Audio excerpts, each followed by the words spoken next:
Fourth show was the best show. Now it will be.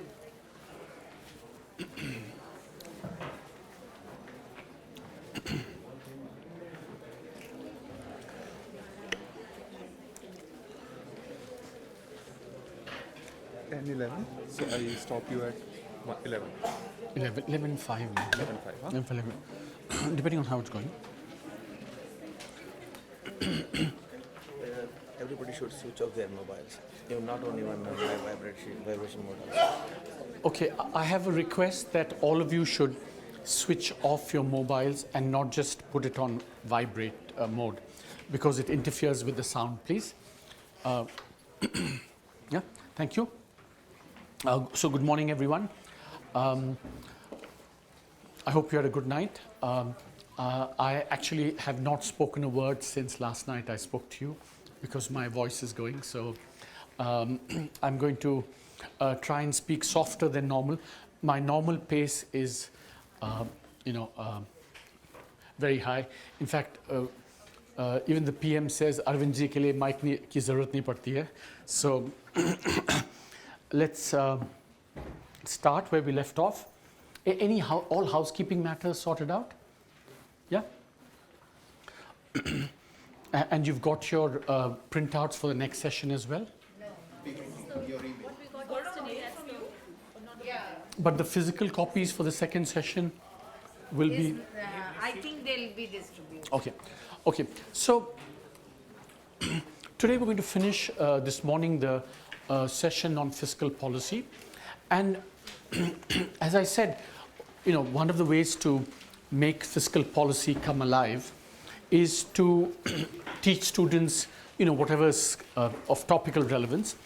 And one of the very important things that's happened in the last few months is the FRBM, which was set up under the chairmanship of Dr. N.K. Singh.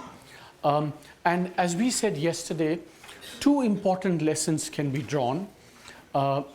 First, flexibility, and flexibility both in two ways, that in the sense that if things go really bad, you want some rules that allow deviation from the rules. And when things are very good, you also want to constrain them from spending all the revenues in the good times. And then we saw, of course, that debt had started rising again. And so how do we solve both these problems? Now, so I'm going to go through what the FRBM Review Committee said and what my alternate view was. I'll go through each of the points, and then we can just see, what the arguments are for and against. And as I said, here I'm not going to try and convince you that I'm right. That's something that just as a matter of teaching, not just me to you, but you to the students, it would be better if, for example, you got a discussion in the class going about, why is this right and why is that wrong, rather than, you feel it should be this, then the other. So I think there were 4 or 5 points of kind of a divide between the 4 members of the committee and my view. So the committee said that the objective of the FRBM should be a target for the debt to GDP at 60%. My view was that we shouldn't have a target, but rather the objective should be a gently declining debt to GDP ratio. So that is the objective. And then, of course, operational targets. The FRBM committee said that the target should be 2.5% by 2023, and the revenue deficit should be 0.8%. So in their architecture, they wanted 2 operational targets, and I suggested that there should be no revenue deficit target, and there should be a declining path for the primary deficit. So the 3 differences here: no revenue deficit target not a fiscal deficit, but a primary deficit target, and no number, but again, a steadily declining path. And then, what about the trajectory? So, the red line is the trajectory recommended by the committee. And if you look at the right-hand side of the chart, they recommended because theirs was a fiscal deficit trajectory, and they recommended this, sharp initial cut from 3.5. Is there something that I should be doing here to make this? So they recommended a sharp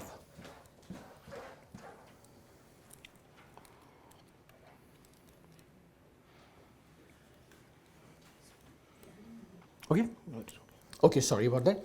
So what they recommended was a path, sharp reduction, my friend, sorry, while this is getting fixed, if you look at the right-hand side chart, a sharp initial cut from 3.5 to 3, and then no cut, and then again a sharp cut. So that was the path for, I call this a serpentine path. You could also call it a Fibonacci-esque path because it seems to resemble some kind of complicated Fibonacci sequence. Whereas the path that I recommended was a steadily declining primary deficit path on the left-hand side, which also translates into a steadily declining fiscal deficit path. Yeah?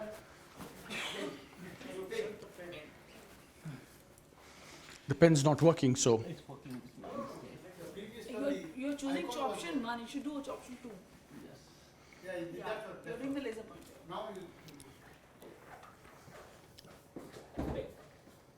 Okay, so just sorry for the glitch. So you see the committee's path is go down first, then a pause, then a cut again, whereas what I recommended was a steadily declining path.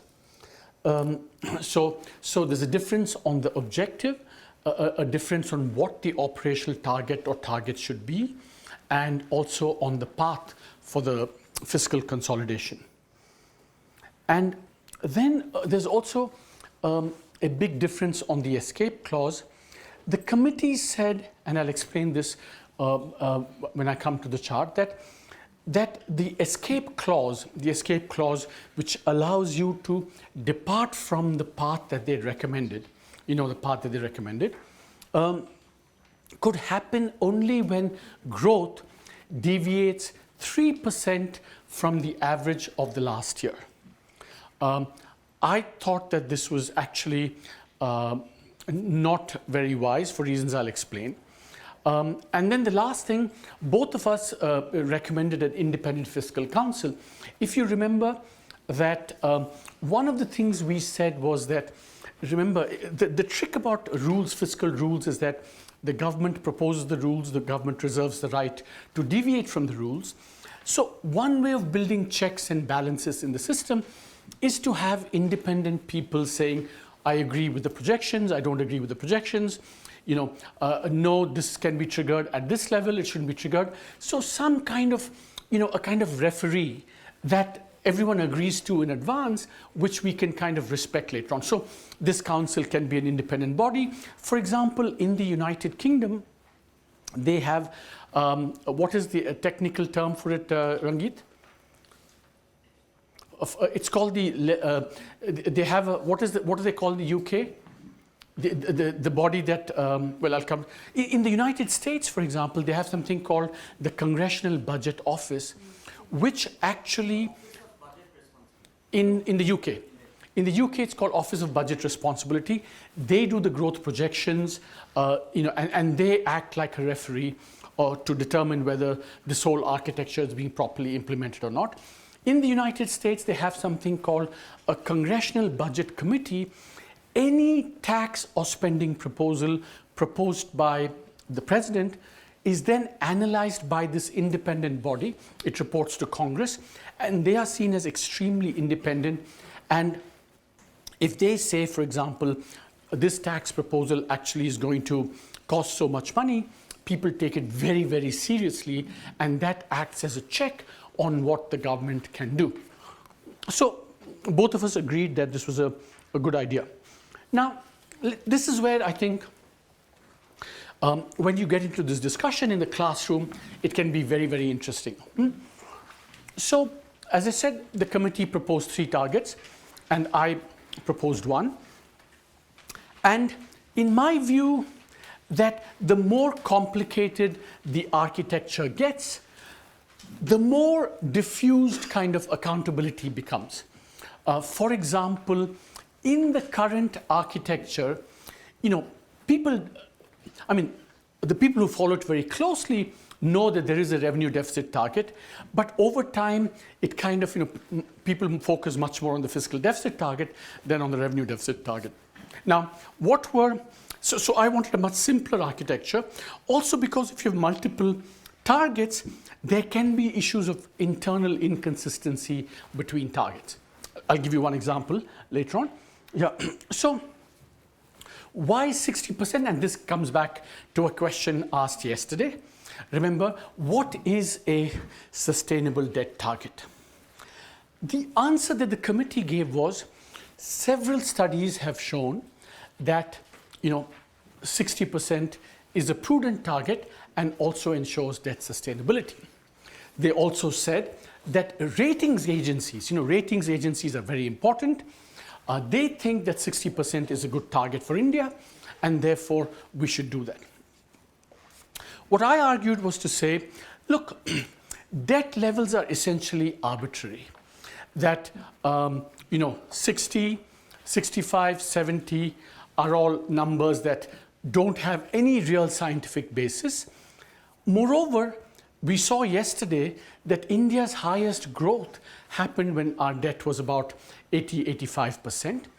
And what people thought is a good number to shoot for often turns out in exposed to be not so solidly based. Give you 2 examples. One is that there's a famous book by Reinhardt and Rogoff called This Time is Different. I think we've recommended that in the readings. It's a book that made big waves about 5 or 6 years ago because they purported to show that 90% is the optimal target, because once you cross, they said based on cross-country studies, if you see after 90%, growth starts declining. So they came up with a 90% number. Now, it turned out that made an error in the Excel sheet, and that 90% was not the right number. It was a very different number. They're fantastic researchers. Everyone makes mistakes. So it's not a criticism of that at all.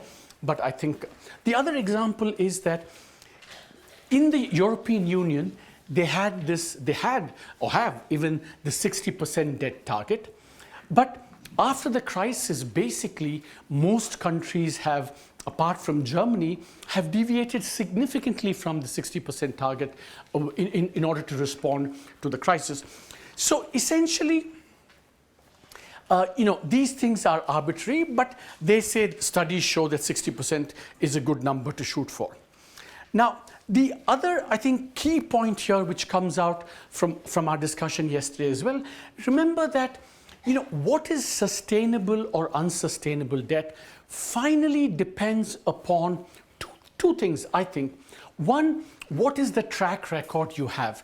In the past, have you, defaulted on your debt a lot?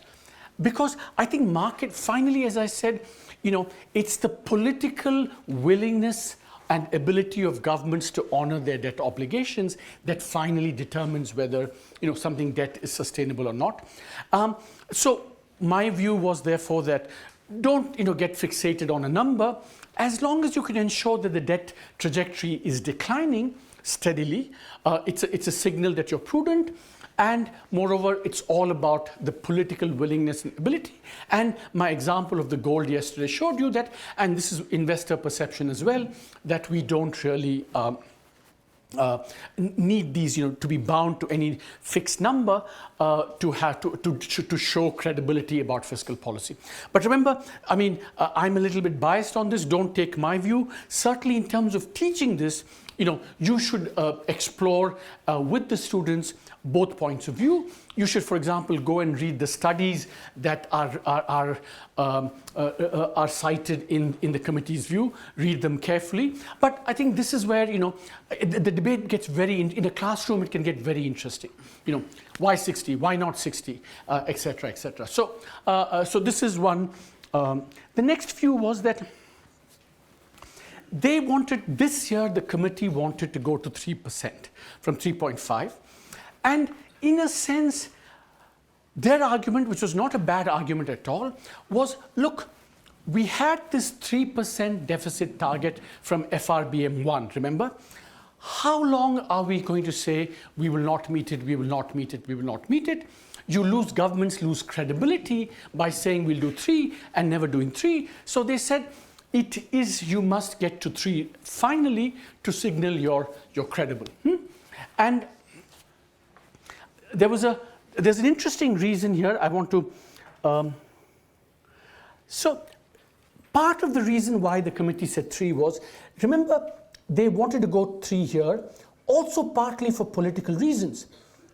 Elections come up here, so it's unrealistic to expect governments to cut. So their view was, it's a kind of politically kind of wise thing to say, do it early on before the elections come.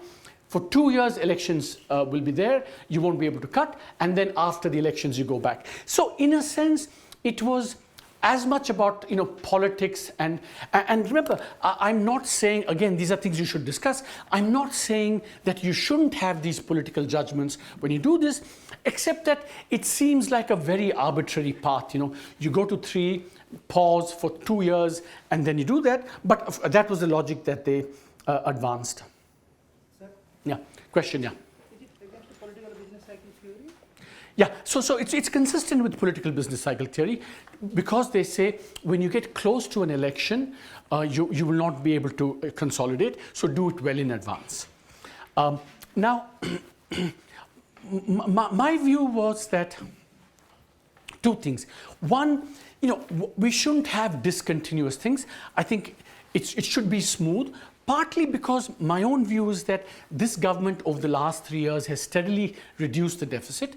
So as a matter of acquiring credibility, you acquire credibility by steadily showing that you're doing the right things rather than just doing things because you said you would do that. That was one argument. The second argument I advanced was that, remember that governments have to strike on fiscal policy a balance between showing that they're committed to getting prudent fiscal policy, but fiscal policy is also a tool of managing the business cycle.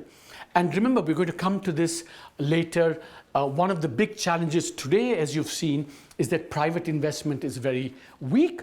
So, if in the current circumstances, I said, if you cut very sharply, that will aggravate the current economic situation.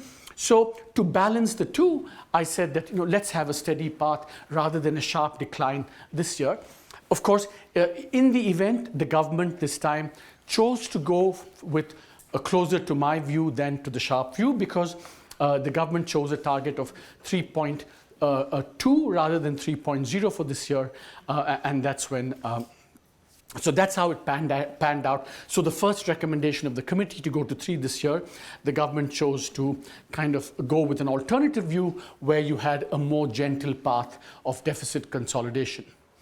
Yeah? In your proposal, there is no bottom line, like say, let the debt GDP ratio decline. Till what level? Yeah. So essentially, that's actually a very good question.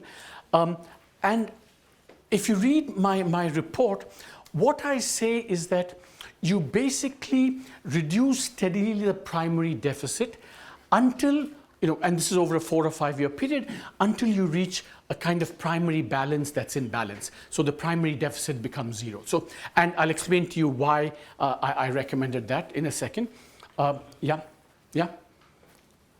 Hi, this is Vipul Mathur from IIM Calcutta. I'm always amused when I see numbers which are such strong quantitative estimates like 3.0 and 3.2. And out of curiosity, I want to ask, how are these quantitative numbers arrived at? What are the underlying assumptions? Do you do some sort of welfare analysis or simulations to arrive at these quantitative recommendations? So I think that the 3% number, that has been inherited from the past. The committee argues, and if you look at the historical record, see, remember, the 3% target has an interesting origin. The 3% target was first introduced in the European Union as part of the Stability and Growth Pact. And I'm going to show you also there's a kind of inertia that happens, one country does it and then everyone then adopts it. But to be fair to the committee, the 3% they say comes, in the past, came from a savings investment analysis. And the savings investment analysis broadly is the following. By the way, if you derive this number from a savings investment balance, that's a bit unrelated to anything related to do with debt. It has to do with, so essentially what you say is that, look, there's so much household financial savings available, so much savings we can get from abroad.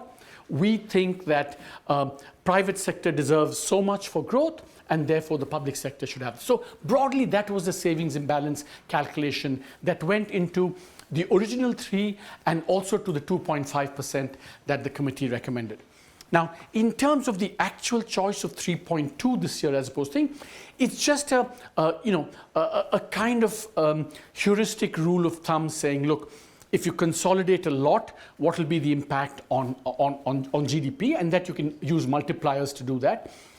So it's a kind of heuristic. We want to balance what the impact on the economy will be versus some sense of what the credibility costs would be of not sticking to the path. So it's kind of a rough rule of thumb kind of analysis with some inputs via multipliers and so on.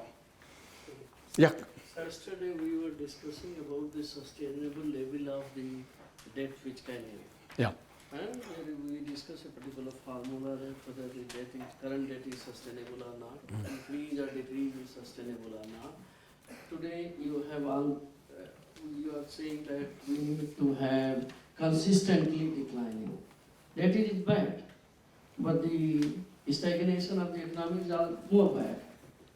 So therefore there is a question and trade-off that should we go for, I would say that there should be zero debt, there will be zero transfer of liability to the next generation, etc. One can argue about that. So therefore secular decline, what you are saying, might be right for the next generation.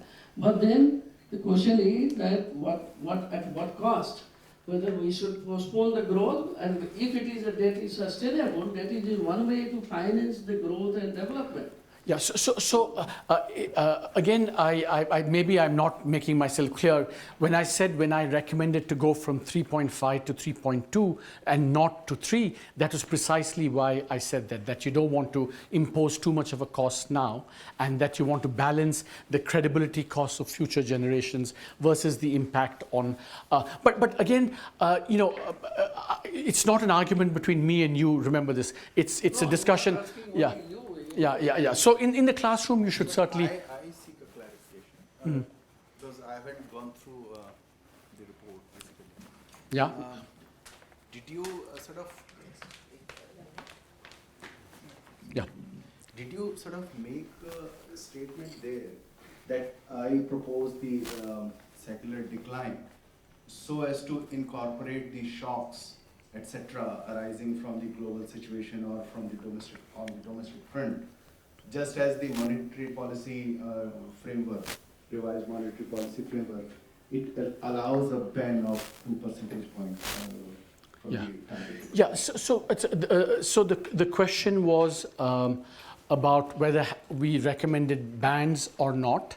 I think both the committee and I wanted debt to decline, not indefinitely, but gently, but up to a point, precisely because you need room when you have shocks to the economy. I mean, the whole point about why you want reasonable levels of debt is because in a big crisis, you want to be able to do counter-cyclical policy, which will then take debt up.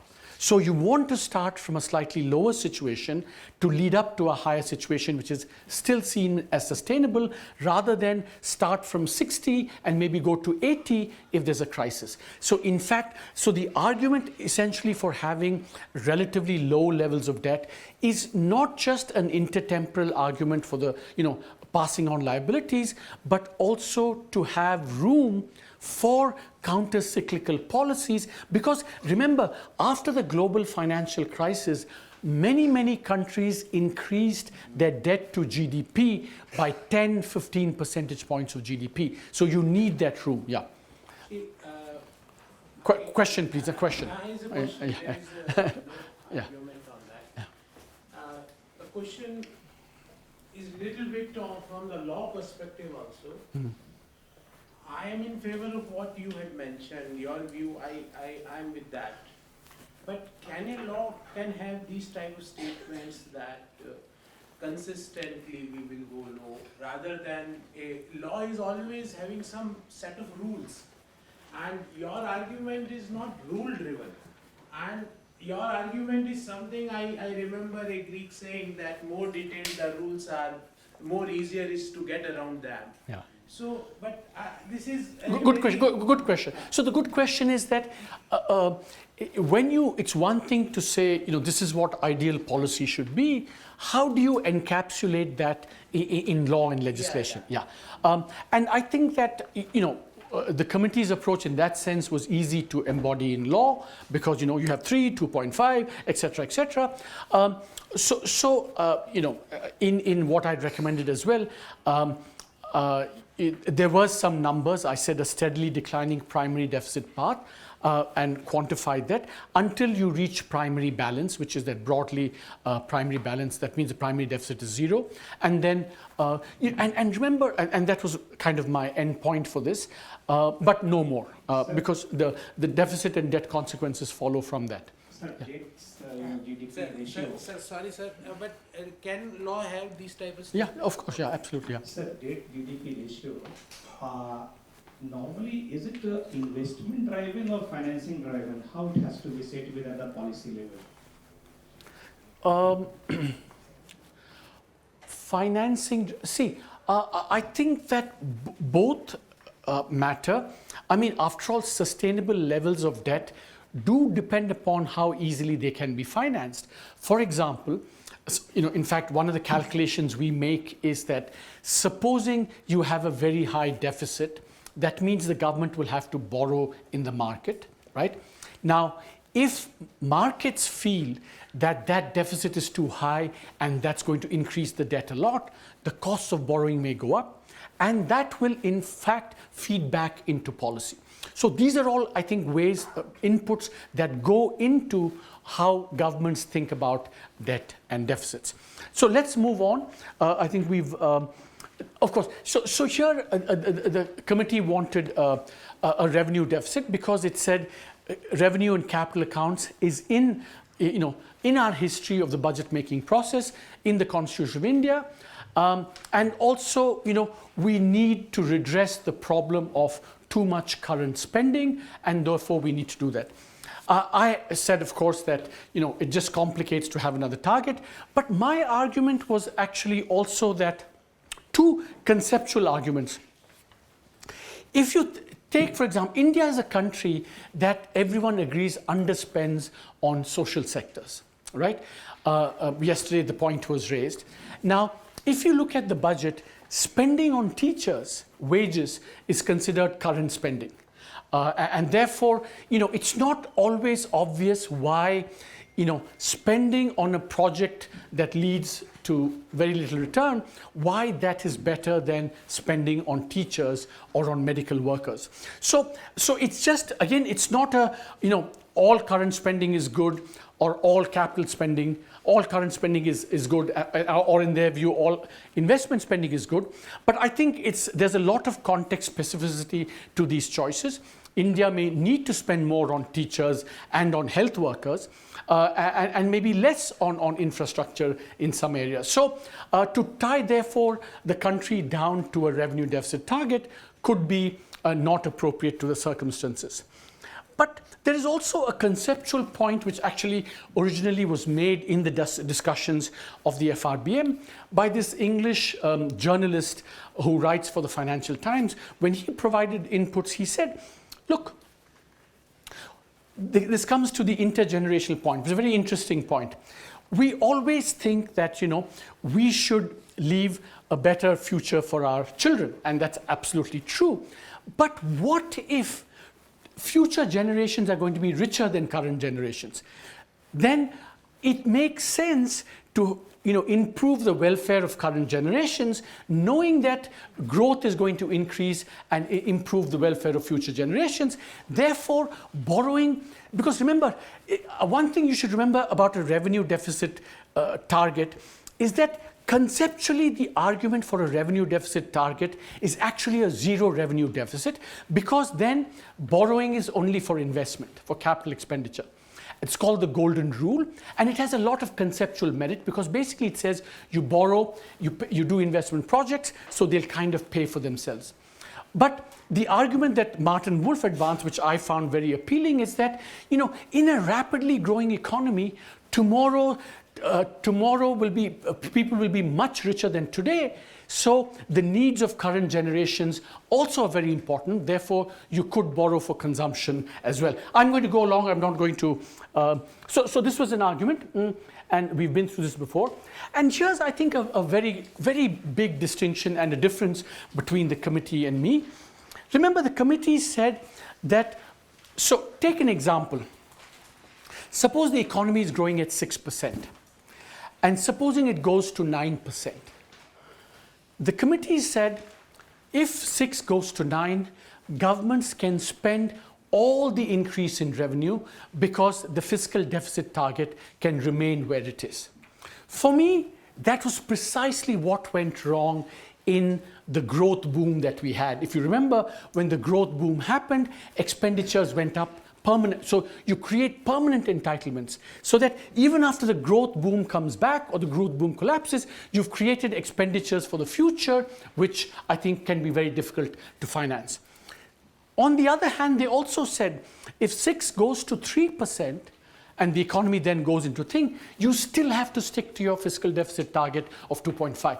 To me, that also goes against what we know happened in the FRBM. Remember, in the FRBM, when governments wanted to increase the deficit after the crisis, they basically said we abandon the FRBM.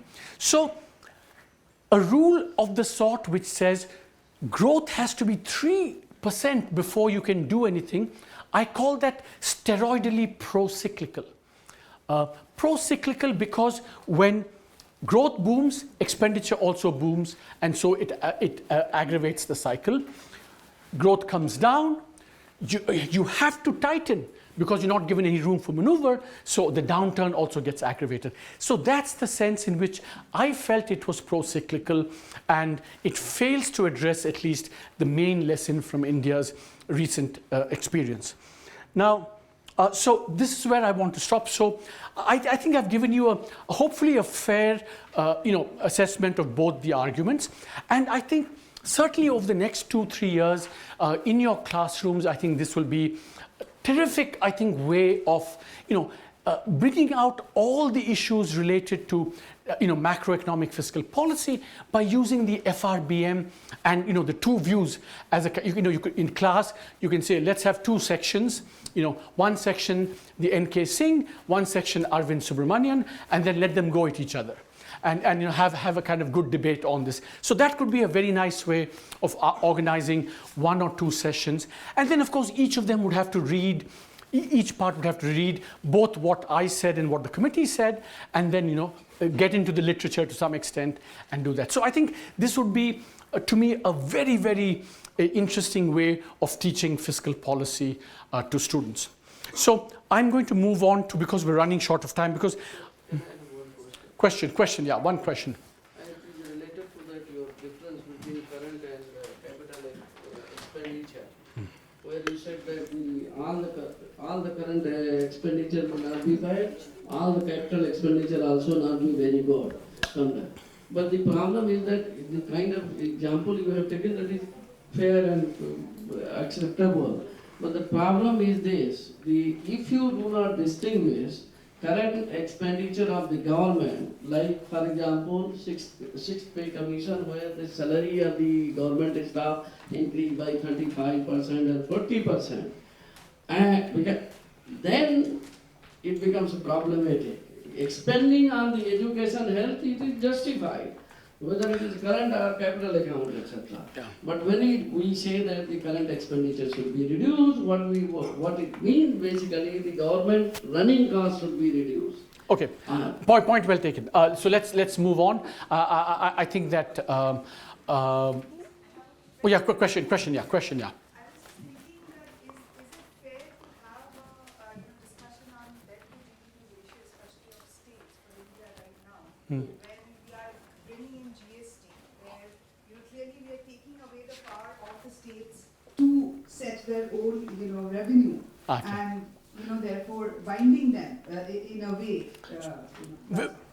A question, very good question, which we'll come to now, is should we be focusing a lot more on state governments' debt rules, because after the GST, they're going to have less space for fiscal maneuver? Great question. We're going to come to it when you do the GST, yeah? And if I don't answer that, remind me. So please, I think I love getting questions, but please hold back on your own views about what's right or wrong. Please, I think we are getting sidetracked, but these are questions, excellent question. I'm going to come back to that when we get to this. So because in a sense, that's what the thing we're going to do next. The state experience with the fiscal responsibility legislation. Essentially what happened was that in the late 90s, all indicators of state performance started deteriorating. You look at the fiscal deficit, you look at the revenue deficit, you look at the primary deficit, you can see that they reached very, very high levels. The fiscal deficit of the states, 5.5%, primary deficit, again, 3%, and the revenue deficit you see was 3.5%. Why was this happening? A number of factors. One, again, you had the perennial problems with the state electricity boards. That was a big problem. And then we also had, Kapil will correct me, the fifth pay commission, salary increases. We know that every time a pay commission, no, fifth pay commission, and so this happened. And so the fiscal health of the states reached a turning point, and you can see debt levels on the right-hand axis goes up from 22 to 32%. I think these were not the root causes. So they included also, the root cause also is overspending. The state electricity board is always a big part. Constrained maneuverability of these states during 50s, 60s, 70s. Center didn't, impose sort of hard budget constraints. Oh, no, we're going to come to that. So we're going to come to that in a second. So this is why they increased, and now we're going to come into how the center actually, prevented that from happening again going forward. So what happened was that, the 12th Finance Commission came in, made a set of recommendations, and then, of course, it led to the introduction of state fiscal responsibility legislation, the FRL.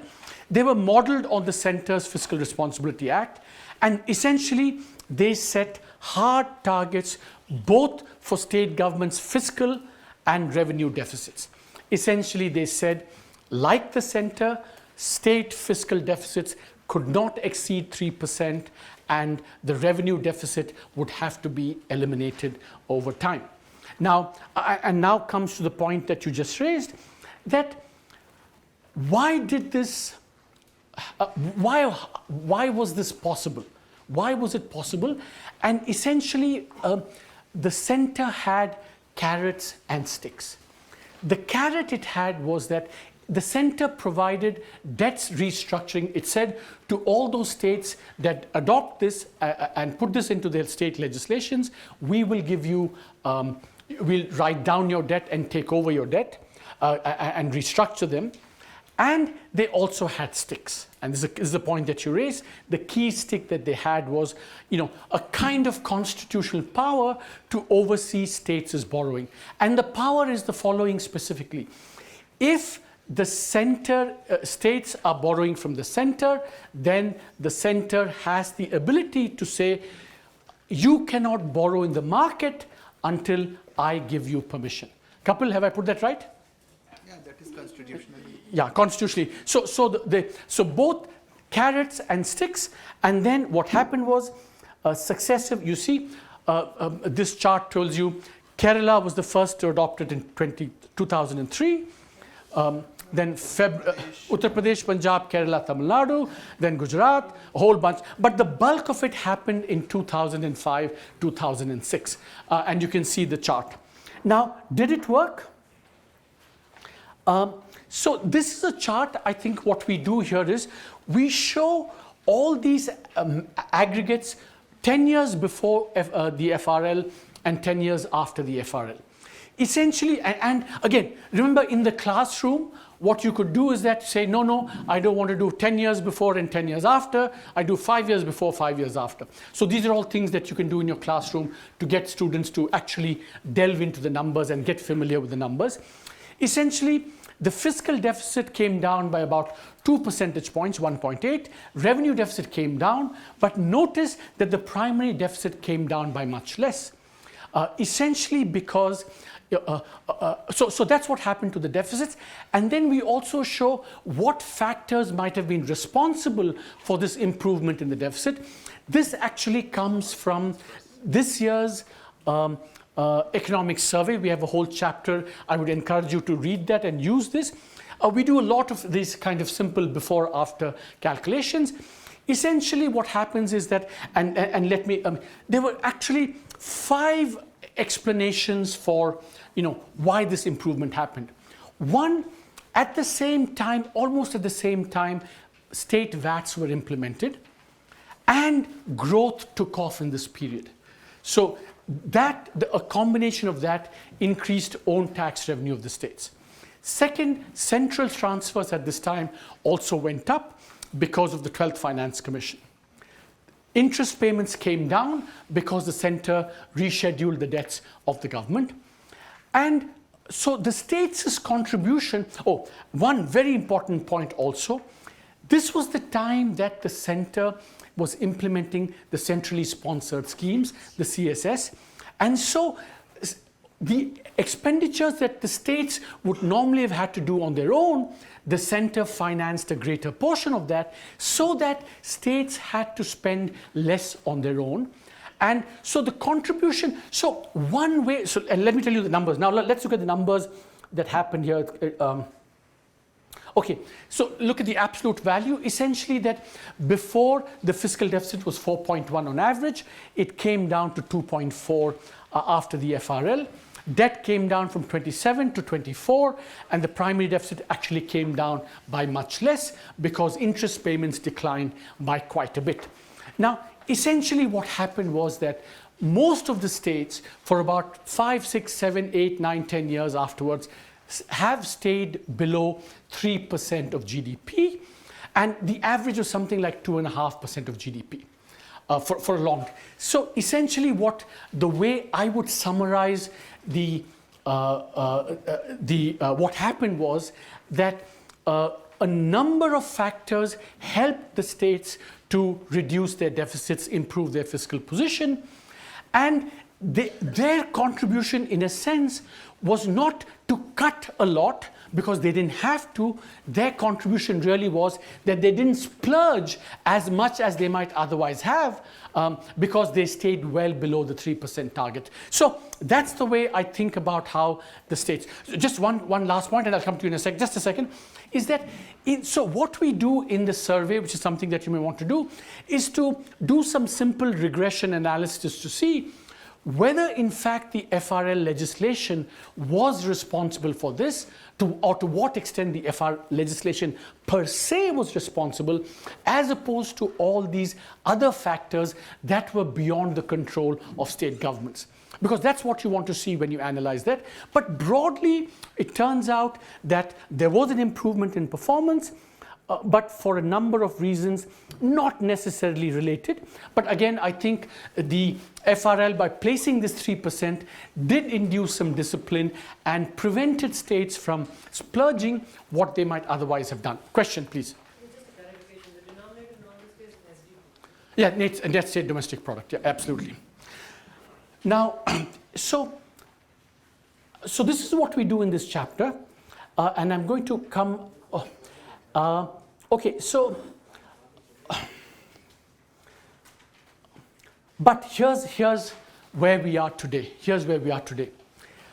Remember, I showed you yesterday the alternating cycles of fiscal profligacy. We are now today at a situation where state debt has started rising again, deficits have started rising again, partly because of the discom problem has re-emerged. Government has again had the scheme, it's giving the discom some relief, but this problem has resurfaced, and it's very interesting. I want to show you one chart. You see, in all these charts, you see how towards the end, say 9, 10, 11 years after the FRL, the deficits and the debts start rising once again. We call this the decay effect, that the FRL works for some time, but after some period of time, things start getting bad again. And that's why I think now, again, there's concern whether state deficits are going to get out of control. I do want to say that in response to this situation, which has been happening, the 14th Finance Commission did come along and say, we will relax the fiscal deficit target on a based on 3 criteria. And I don't want to go into the criteria. You will find that. Kapil, do you want to give the 3 criteria? Next slide has the 3 criteria. You can. It's there, this one. Go ahead. Oh, you will come. Okay, we'll cover them for you. Okay. So basically, they allowed that to happen, and so we are here at a situation. Yeah, question, please.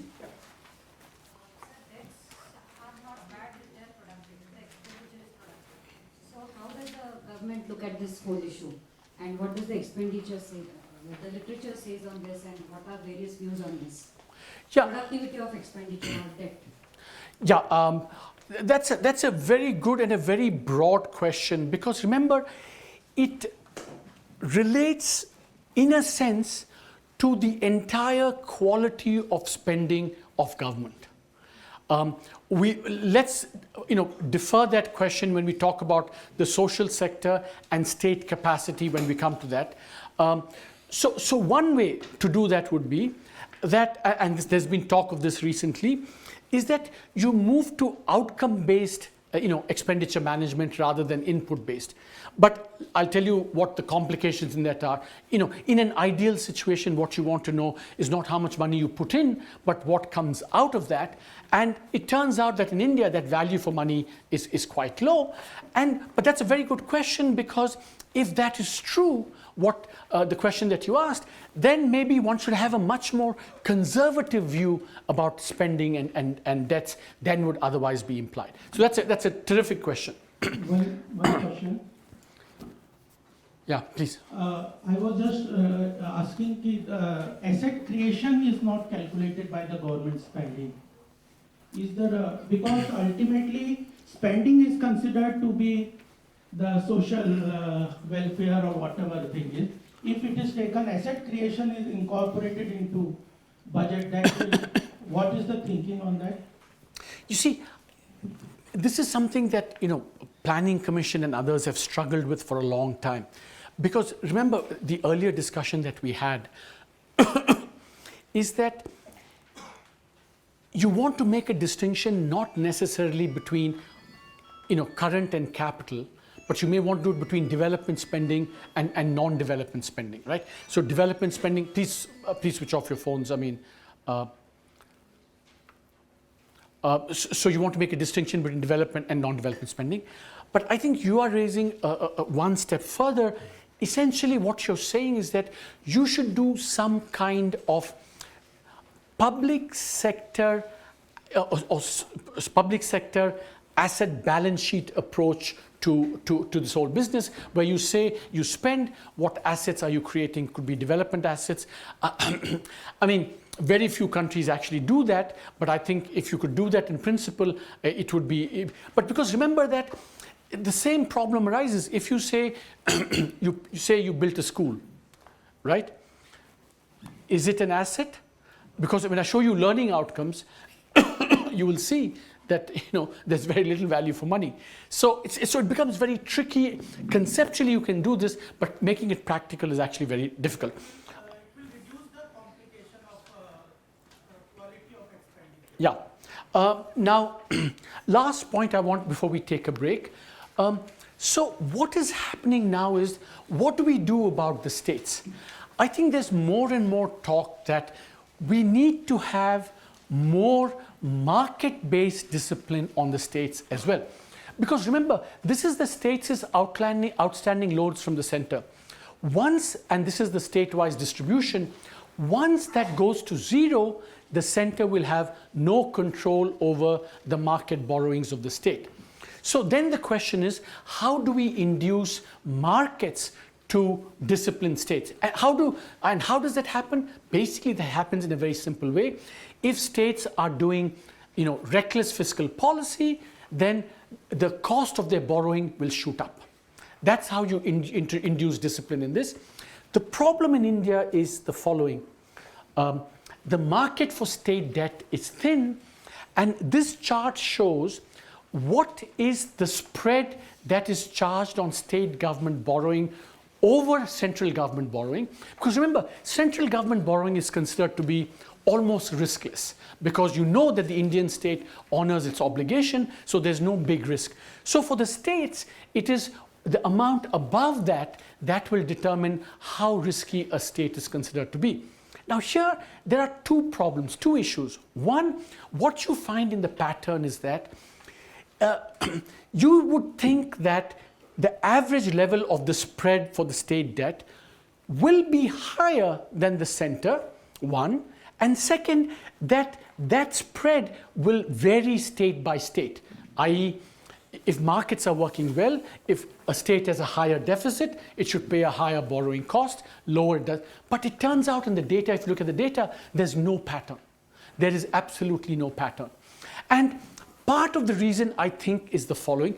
Part of the reason is that basically there is a kind of too big to fail, which is that markets believe that central government will not allow state governments to default on its obligations. So there is a moral hazard here.